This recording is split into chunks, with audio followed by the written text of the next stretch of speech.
Я хочу спросить вас, какой день самый длинный в году? Вспоминайте. Я даже подскажу, что недаром Гитлер избрал когда-то именно эту дату, сакральную дату, для нападения на Советский Союз. Вот и на фашистском флаге древний орнамент свастика нарисован в обратную сторону, этот символ солнца. Посмотрите варианты этого древнего орнамента. Равносторонний крест, иногда с изломами такими лучи, потому что показано движение солнца. Все люди, все жители среднего мира знают, что оно встает на востоке, затем через юг оно идет на запад, и где как бы закатывается под землю. И вот по якутским понятиям в Нижнем мире солнце встает на западе и, значит, возвращается, закатывается, уходит из Нижнего мира на востоке, возвращается вот в Средний мир.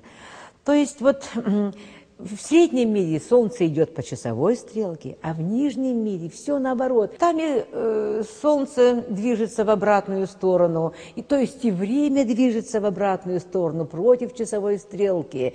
Там ничто не плодоносит, деревья и трава железные, там молодежь, значит, девки, парни холостые, неженатые, бесплодные, да и ходят все обитатели Нижнего мира вот спиной вперед пятясь.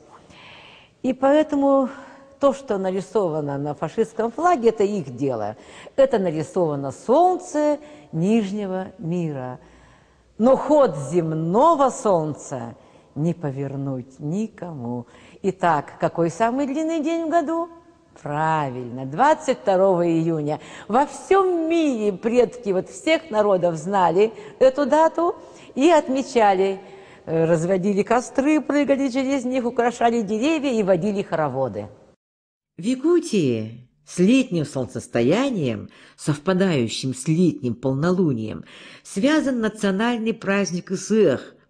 Сохранилась уникальная кинопленка Исеха Победы 1946 года.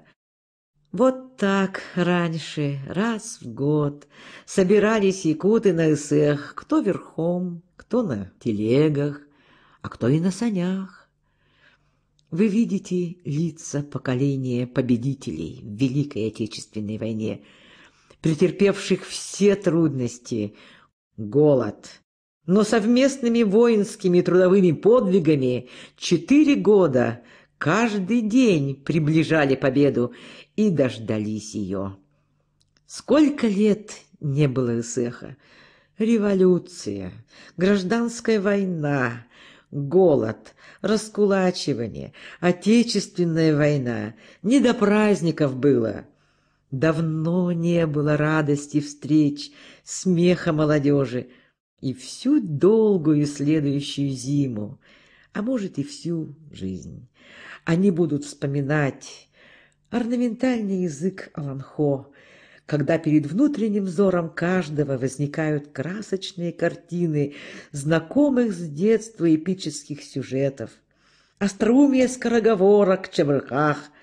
Спортивные состязания выявят, чьи парни сильнее, чьи кони быстрее.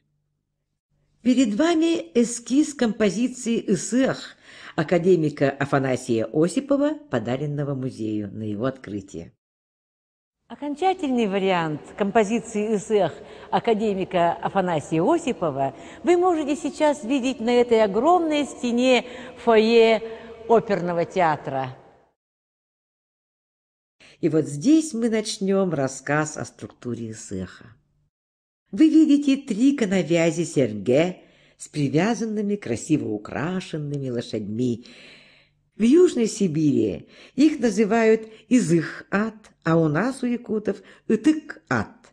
В одинаковом значении священная лошадь, посвященная богам лошадь. Якуты посвящали таких лошадей верхним богам Аи, причем ни в коем случае не убивали.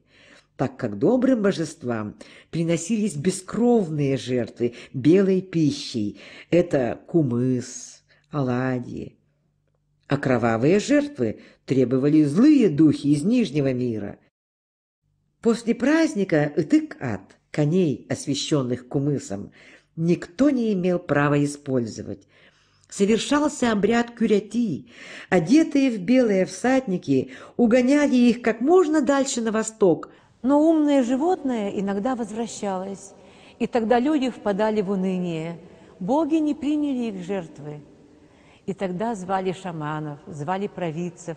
Они из снов узнавали, что послали-то, оказывается, не ту лошадь, не той масти. Дело в том, что у каждого божества была своя определенная масть лошадей. И вот находили вот описанную провидцами во всех подробностях окраса этой вот масти, там или определенные какие-то пятна должны были быть, не только цвет, вот, и находили такую лошадь и отправляли снова на восток. Так, в диком состоянии, на свободе они и жили, с длинными гривами, неподрезанными хвостами, до своей естественной смерти. Так и сохранился генотип якутской лошади. А якутскую породу коров, дававших в день немного, но сверхжирного молока, фактически сливки, из-за необходимости выполнения социалистического плана в советское время всю извели скрещиванием. Руководителем праздника обычно был пожилой мужчина, знающий традиции. И вот на картине, изображающей советский сэх, его одежда неправильна. Он должен быть в длиннополой, расстегнутой женской шубе и в высокой ритуальной женской шапке джабака, надетой обязательно на бикрень. Спросите, почему? Никто не знает. Но вот в одном из Аланхо есть место, где герой поет, обращаясь в верхний мир, произнося адресату следующее: «Я специально надеваю шапку на бикрень, чтобы показать тебе направление своих мыслей». То есть в любой культуре есть акциональный код. Вот по обычаю делать именно так, как положено, даже порой не понимая смысла, но продолжая традицию. Иногда удается, вот как только что, расшифровать логику какого-либо действия. Необычность женской одежды на мужчине, исполняющем молитвенный ритуал белого шамана, свидетельствует о том, что женский шаманизм древнее. Богов через огонь обычно кормила женщина и молила их о благополучии семьи, а жрец-мужчина просил о благополучии всего народа. Корнем слова «ысэх» является глагол «ыс», означающий «брызгать». Белый шаман кормил огонь брызгами кумыса, даже была специальная ложка, а также конскими волосками из гриф разных лошадей. С дымом жертвоприношения и слова заклинаний и молитв уносились на небо, и там эти капли, волоски, маленькие частицы превращались в свое целое, в жирных каблиц и полные ведерные чарону кумыса. Ысэх – это старый Новый год якутов. Почему? А вот почему.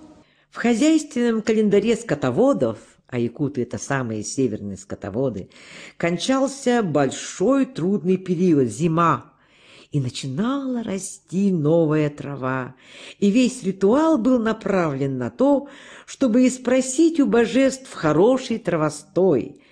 Жрец в песенной форме обращался к божествам, к духам хозяевам местности, трав, деревьев, заклиная дать хороший травостой, чтобы собранное сено позволило скоту благополучно перезимовать следующую зиму. И если появлялось облачко или пролетала белая птица, то это был хороший знак.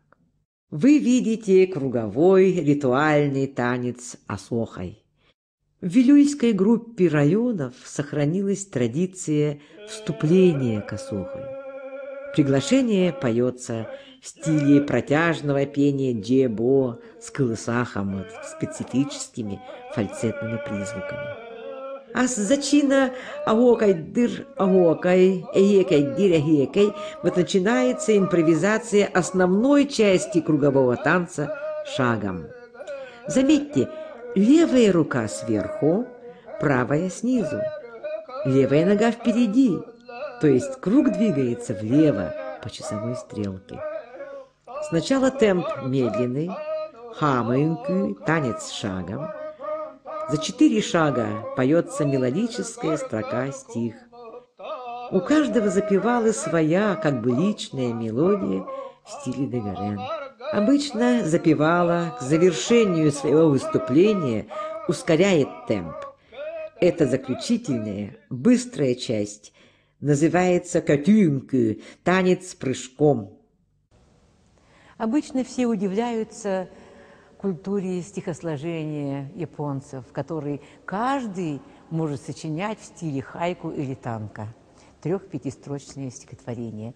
Но не менее удивительна импровизационно-поэтическая культура круговых танцев народов Сибири. Вот, например, на эсэхе каждый из запевал может в течение получаса импровизировать на выбранную тему, а то и больше. И вот на моей памяти аллитерированным стихом один из участников Великой Отечественной войны описывал 22 июня 1941 года. Себя молодым описал, расцвет природы, и вдруг о начале вот Второй мировой. Второй и третий, и другие вот участники, старики, вот на том памятном для меня эсэхе в Сунтаре, описывали битвы под Сталинградом, под Москвой, и как падали рядом их друзья разных национальностей и желали, чтобы никогда больше не было войн. А другие описывали песенно рост березы, с момента падения семечка на почву, его набухание от живительных соков земли, прорастание первого корешка и маленького ростка и так далее, до полной картины березы, как мирового древа. Респонсорный тип пения. Один запевает, все хором повторяют. О самом повторе можно сказать следующее. У наших предков, конечно, не было микрофона, и чем больше был круг, тем громче хор повторял слова добрых пожеланий запевалы. Значит, чем громче, тем быстрее эти слова должны были дойти до внеземных адресатов. Круг во всех культурах – это символ солнца. Двигаются танцоры влево, то есть по ходу солнца.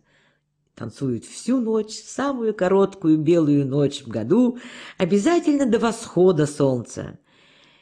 Здесь следует напомнить, что в основе новогодних ритуалов лежит желание сохранить космический порядок. Новый год – это не только праздник веселья, но и воображаемые угрозы порядку мироздания. И вот чтобы не наступил хаос, и поэтому и существует столько ритуалов во всех вот календарных главных праздниках. И вот Новый год мы все накрываем ломящийся от яств праздничный стол.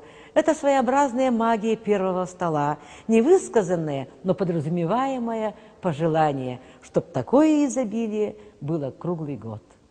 Магией кругового движения, танца люди как бы подсказывают солнцу его извечное направление.